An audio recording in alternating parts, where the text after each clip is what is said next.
जी के तट का प्रभाव ये भी बताया गया है कि नर्मदा जी के 7 कोस तक तट के 7 कोस तक माँ भगवती नर्मदा जी का प्रभाव रहता है।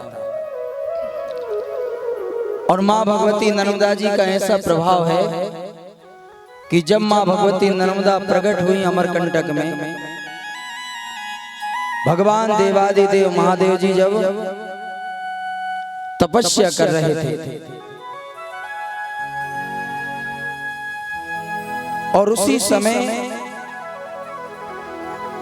अमरकंटक के पर्वतों के पास भगवान देवादिदेव महादेव जी समाधि लगा करके भगवान श्री नारायण का ध्यान कर रहे थे। उसी समय भगवान देवादिदेव महादेव जी ने देखा कि संसार की प्रत्येक नदियां जो पवित्र नदियां हैं वो धीरे धीरे करके लुप्त होते जा रही हैं। तो माँ भगवती नर्मदा जी को प्रकट करने के लिए देवादिदेव महादेव जी के नेत्रों से एक बूंद गिरी और उस बूंद से माँ भगवती नर्मदा जी कन्या प्रकट हो गई।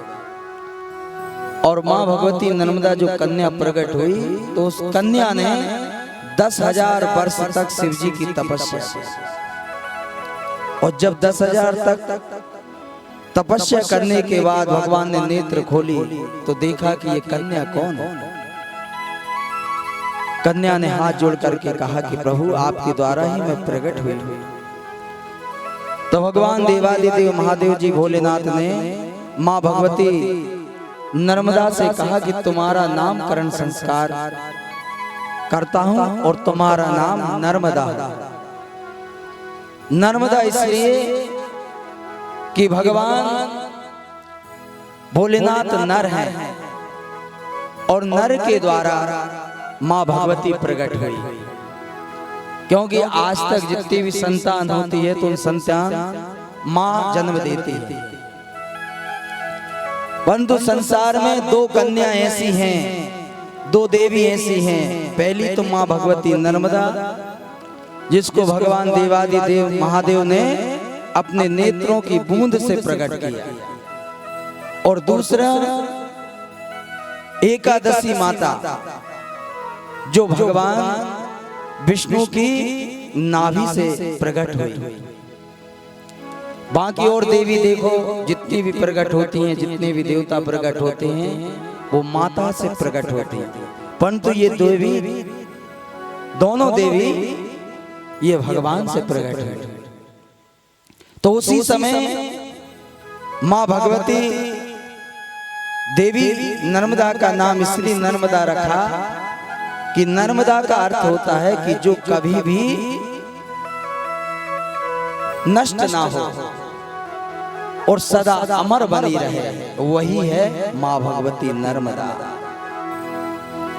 तो और नदियां तो लुप्त हो जाती हैं और नदियां तो सूख जाती हैं, परंतु माँ भगवती नर्मदा जब से प्रकट हुई है, जब से माँ भगवती की जल की धारा अनंतर बह रही है।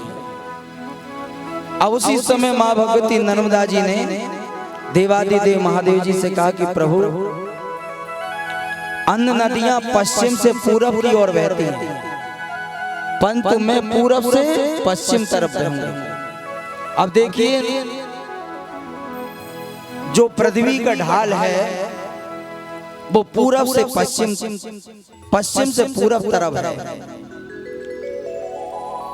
परंतु माँ भगवती नर्मदा जी ने देवादिदेव महादेव जी से कहा कि मेरा ढाल जो होना चाहिए, मेरी धारा जो है पूरब से पश्चिम की तरफ होना चाहिए। तो देवादिदेव महादेव जी ने कहा नर्मदा से कि ठीक है वैसा ही होगा। तो स्वयं भगवान देवादिदेव महादेव भोलेनाथ लेट गए और देवादिदेव महादेव भोलेनाथ का जो सिर है वो अमरकंटक में, और भगवान भोलेनाथ के जो चरण हैं वह अरब सागर में खंबात की खाड़ी में, और भगवान के का जो मध्य भाग है वह है ओंकारेश्वर। तो जब भी जो लोग तीर्थ यात्रा में जाते हैं तो जैसे अमरकंटक पहुंचते, अमरकंटक का जल ला करके और ओमकारेश्वर में देवादिदेव महादेव जी भोलेनाथ को चढ़ाते। ये मध्य भाग है भगवान का। और कहते हैं कि जब तक अमरकंटक का जल ओमकारेश्वर में नहीं चढ़े तो वो यात्रा पूर्ण नहीं होती। ऐसे महादेव भगवान भोलेनाथ से माँ भगवती नर्मदा कहती हैं कि हे देवादिदेव महादेव प्रभु, मैं एक और वचन आपसे मांगती हूं कि प्रभु मेरे दोनों तट हरियाली रहें, दोनों तट समृद्धशाली रहें। तो आज देखो माँ भगवती अमरकंटक से लेकर के खंभात की खाड़ी तक बहती है, दोनों तटों पर आज तक कभी सूखा नहीं पड़ा। ऐसा माँ भगवती नर्मदा जी की देन है और कभी भी काल नहीं पड़ा। ऐसी माँ भगवती नर्मदा जी का प्रभाव है कि जहां दोनों तटों पर बसने वाले जो सांसारिक लोग हैं आज भी समृद्धशाली हैं। और राज्यों की अपेक्षा जिन जिन राज्यों से माँ भगवती नर्मदा निकली हैं वह राज समृद्धशाली है, क्योंकि माँ भगवती नर्मदा जी का प्रभाव है। तो हम सब बड़े भाग्यशाली हैं जो हम नर्मदापुर में निवास करते हैं। हम माँ भगवती नर्मदा जी के प्रतिदिन दर्शन करते हैं। तो हमारा कर्तव्य बनता है कि माँ भगवती नर्मदा जी के किनारे हम रह करके नर्मदा जी के तट पर आकर के नर्मदा जी के दर्शन करें। नर्मदा जी के केवल दर्शन मात्र से स्नान का फल प्राप्त हो जाता है। और नर्मदा जी का जो जल है, नर्मदा जी का जो जल हम ग्रहण करते हैं वो जल जो है औषधि के समान है। क्योंकि अमरकंटक से खंभात की खाड़ी तक जब माँ भगवती नर्मदा चलती है तो कितनी पेड़ पौधों से निकल करके माँ भगवती, कितने पहाड़ों से निकल करके, कितनी हरियाली से निकल करके, कितनी औषधियों को साथ लेकर के माँ भगवती नर्मदा जाती है। तो ये जल तो वैसे ही अपने आप में एक ऐसा पवित्र जल है, ऐसी औषधि है कि यदि मनुष्य को किसी प्रकार का कोई रोग हो, केवल अपनी आत्मा से माँ भगवती नर्मदा जी का ध्यान करके उस जल को यदि वो निरंतर पीते रहे, अपने आप रोग दूर हो जाएगा। ऐसा माँ भगवती नर्मदा जी के जल का प्रभाव है। और देखिए हम सबका यह कर्तव्य है कि हम नर्मदा के तट पर निवास करते हैं। तो जब भी हम स्नान करने आए या दर्शन करने आए तो नर्मदा जी के तट पर हमारे द्वारा कोई गंदगी ना हो। क्योंकि पुराने समय से कई लोगों की ये धारणा चली आ रही है कि जब भी हम पूजन पाठ करते हैं और पूजन पाठ में जो सामग्री निकलती है और एकदम मुंह से निकलता नर्मदा जी में छोड़िए। तो नर्मदा जी में ये पूजन पाठ की सामग्री नहीं छोड़ना चाहिए। माँ भगवती नर्मदा जी के जल को हम सबको स्वच्छ रखना चाहिए। कभी भी नर्मदा जी में पॉलीथीन नहीं छोड़ना चाहिए। नर्मदा जी में फूलों को नहीं छोड़ना चाहिए। जो भभूति, भस्म, राख वगैरह, हवन सामग्री वगैरह निकलती हैं उनको भी नहीं छोड़ना चाहिए। आपको यदि वो सामग्री छोड़ना है तो कहीं खेत के पास जाकर के उस खेत में छोड़िए या कोई एक गड्ढा करके और उसमें रोज प्रतिदिन उन फूल मालाओं को, हवन सामग्रियों को और जो जो भगवान के ऊपर हम सामग्री चढ़ाते हैं वो सब सामग्री एक गड्ढे में डालते जाइए। वो एक खाद रूप में बन जाता है। और उसको हम जब भगवान की सामग्री को जब हम खेतों में छिड़काव करेंगे तो सबसे बड़ी बात तो ये है कि उस खेत की नकारात्मक शक्ति दूर होगी और दूसरी बात ये कि वो खाद के रूप में काम होगा। ना कि आप अच्छे झोला भर भर के, थैली भर भर के और माँ नर्मदा जी में छोड़ते हैं और नर्मदा जी को प्रदूषण करते हैं। नर्मदा जी में प्रदूषण नहीं करना चाहिए। और देखिए, वैसे कोशिश करना चाहिए कि जब जब हम नर्मदा जी में दीपक लगाने आए तो बढ़िया आटे का दीपक बनाइए और आटे का दीपक बना करके नर्मदा जी के किनार पर रखिए। जब आप किनार पर रखोगे तो न जाने कौन से जीव जंतु उस आटे के दीपक को पाएंगे, उनसे उनकी उदर की पूर्ति होगी, उनका पेट भरा है। अब आप दोना, पन्नी, न जाने किस किस डिस्पोजल क्या क्या चीजें चल रही हैं, उसमें बत्ती लगा करके नर्मदा जी में आप छोड़ते हो दीपक, और वो नर्मदा जी में कचरा इकट्ठा होता है। तो ये सब हमारा कर्तव्य बनता है कि हमारी माँ को हमको स्वच्छ रखना है, हमारी माँ को हमको पवित्र रखना है। क्योंकि जब हम माँ भगवती नर्मदा जी को पवित्र रखेंगे, जब तो हमको स्वच्छ जल मिलेगा।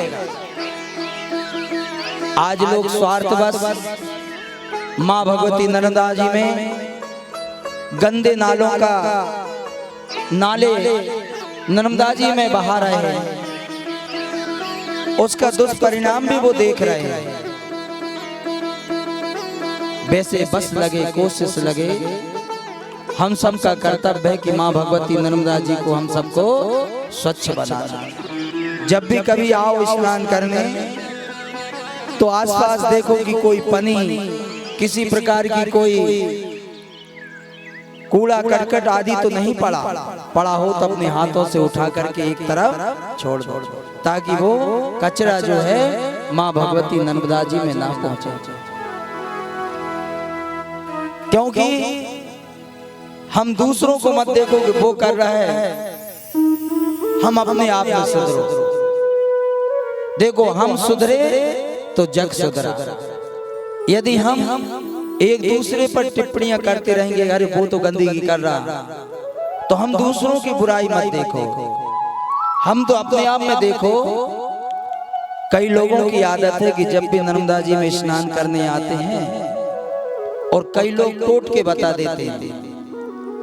टोटके तो आजकल इतने चल रहे हैं कि लोग भगवान पे इतना विश्वास नहीं जितना टोटके पर विश्वास। भगवान को तो एक तरफ छोड़ देंगे और टोटके को पकड़ लेंगे। तो कई लोग कहते हैं कि स्नान करके जो आपने वस्त्र पहने वो वहीं छोड़ देना। अब लोग स्नान करने के बाद वो वस्त्र वहीं, कई बार आपने देखा होगा पैर में, जब आप स्नान करने जाते कई बार कपड़े पैर में आते हैं। अब बताइए, तुम्हारे घर जाकर के कोई कपड़े छोड़ करके आए, पहने हुए कपड़े, आपका मन कैसा लगेगा? जरा विचार कीजिए। अरे जब माँ भगवती नर्मदा जी में स्वयं स्नान करने के लिए आ गए, तो माँ भगवती वैसे ही तुमको पवित्र कर देगी, वैसे ही तुमको निरोग कर देगी। तुमको वहां अपने कपड़े छोड़ने की क्या आवश्यकता है? जरा विचार कीजिए कि हम खुद अपने हाथों से गंदगी फैलाते हैं और दूसरों पर दोषारोपण करते हैं। अब मान लीजिए, चलो आपने कपड़े छोड़ करके माँ भगवती नर्मदा जी के तट पर आ गए, किसी ने टोटका बता दिया, उसके बाद तुमको क्या फल प्राप्त हुआ? तुमने माँ भगवती नर्मदा को तो दुखित करके आ गए। और जितने लोग नहाने आ रहे हैं, हो सकता साधु संत महात्मा महापुरुष, अब उसके पैर आपके कपड़े पर पड़ गए। अब मान लीजिए उस महात्मा पुरुष के मन में ना जाने क्या भाव है, क्या बोल उठे, तो आपको अपने आप वैसे ही उन संत महात्मा महापुरुषों की बददुआ लग जाती है। इसलिए ऐसा काम करना चाहिए कि जो हमको अच्छा लगे। जिस प्रकार हम अपने घर को स्वच्छ रखते हैं, ऐसे ही हमारी माँ के घर को भी हमको स्वच्छ रखना चाहिए। आज से अपने मन में जितने लोग यहाँ बैठे हुए हैं, वो तो कम से कम मन में संकल्प ले लो कि आज के बाद जब तक हमारा जीवन रहेगा, हमारे द्वारा माँ भगवती नर्मदा जी कभी दूषित नहीं होगी। और हम जहां भी कचरा देखेंगे हम साफ करेंगे, ऐसा मन में अपने आप संकल्प ले लो। ऐसी मां भगवती नर्मदा जी को प्रणाम करते हुए हम उनकी वंदना करते हैं। बोलिए नर्मदा मैया की जय हो। सबिंदु सिंधु शुष्कल तरंग भंग रंजिता सस्तु पाप जात जात कारी बारी संयुता कृतांत दूत काल भूत भीतिहारी वर्मा तदीय पाद पंकजम नमामि देवी नर्मदे तदीय पाद पंकजम नमामि देवी नर्मदे नमामि देवी नर्मदे नमामि मात नर्मदे नमामि देवी नर्मदे नमामि मात नर्मदे त्वदीय पाद पंकजम नमामि देवी नर्मदे त्वदीय पाद पंकजम नमामि देवी नर्मदे।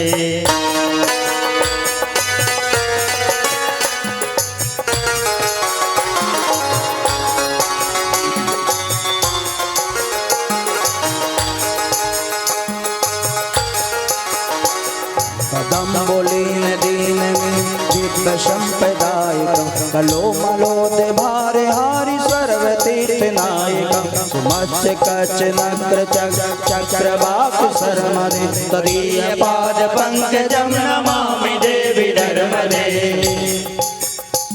तदीय पाद पंकजं नमामि देवी नर्मदे त्वदीय पाद पंकजं नमामि देवी नर्मदे।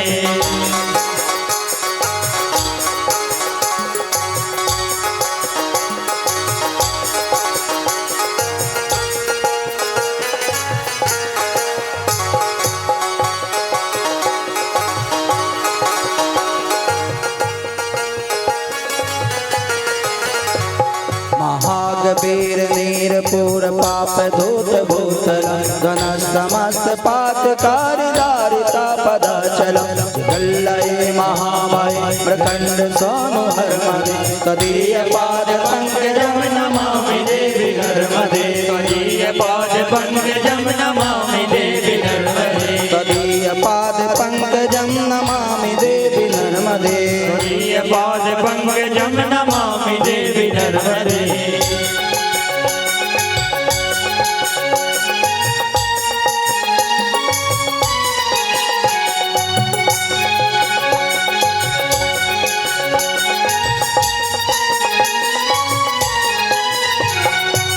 तदेव मे भयं तदम्बुभीक्षितं यदा प्रखंड सौनिकासुरारि सेवि सर्वदा पुनर्भवाप्ति जन्म भवाप्ति लोक वर्मदे तदीय पाद पंकजं नमामि देवी नर्मदे त्वदीय पाद पंकजं नमामि देवी नर्मदे तदीय पाद पंकजं नमामि देवी नर्मदे त्वदीय पाद पंकजं नमामि देवी नर्मदे।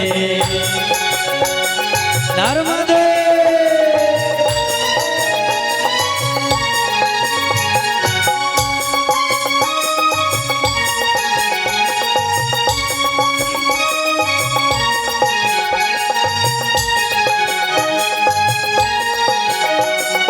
लक्ष्य लक्ष्य किन्नरा मरासुरादि पूजित तो लक्ष्य धीर धीर धीर पक्षी लक्ष्य पूजित शिष्ट शिष्ट पिप्पला कर्दमाति सर्मदे तदीय पाद पंकजं नमामि देवी नर्मदे त्वदीय पाद पंकजं नमामि देवी नर्मदे त्वदीय पाद पंकजं नमामि देवी नर्मदे।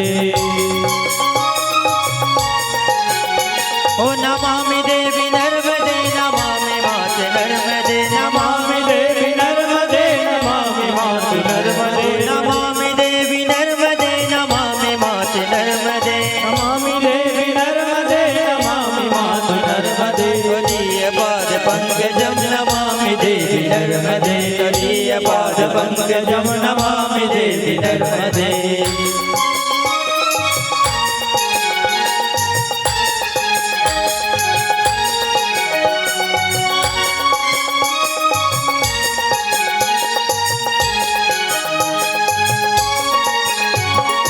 सनत कुमार नाचिकेत कश्यपाति षट्पदे कृतं सुखे मानसे सुनारदादि षट्पदे बिंदुरन्ति देवदे राजकर्म शर्मदे तदीय पाद पंकजं नमामि देवी नर्मदे त्वदीय पाद पंकजं नमामि देवी नर्मदे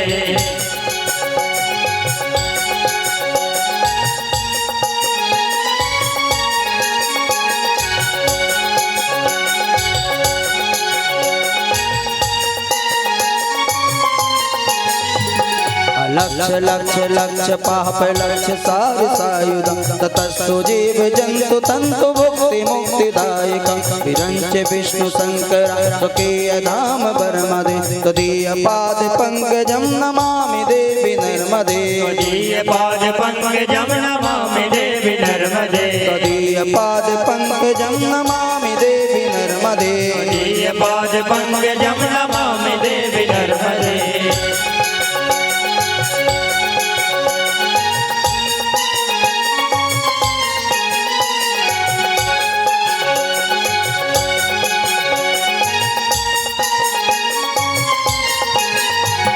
अहोमृतं सुनं सुतं महेश केश जातटे किरात सूत बाण वेशु पंडिते सटे नटे दुरंत पाप तापे सर्व जंतु शर्मदे तदीय पाद पंकजं नमामि देवी नर्मदे त्वदीय पाद पंकजं नमामि देवी नर्मदे तदीय पाद पंकजं नमामि देवी नर्मदे त्वदीय पाद पंकजं नमामि देवी नर्मदे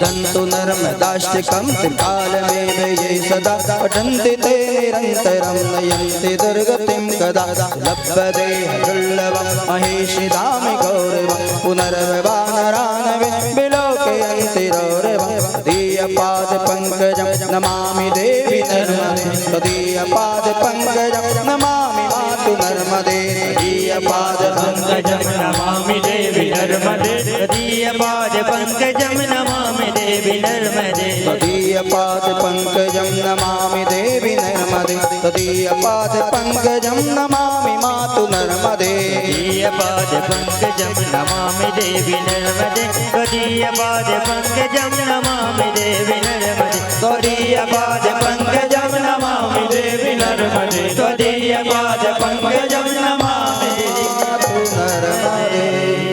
ओम नर्मदाय नमो प्रातः नर्मदाय नमो निशि नमस्ते नर्मदे देवी त्राहि मां भवसागरा।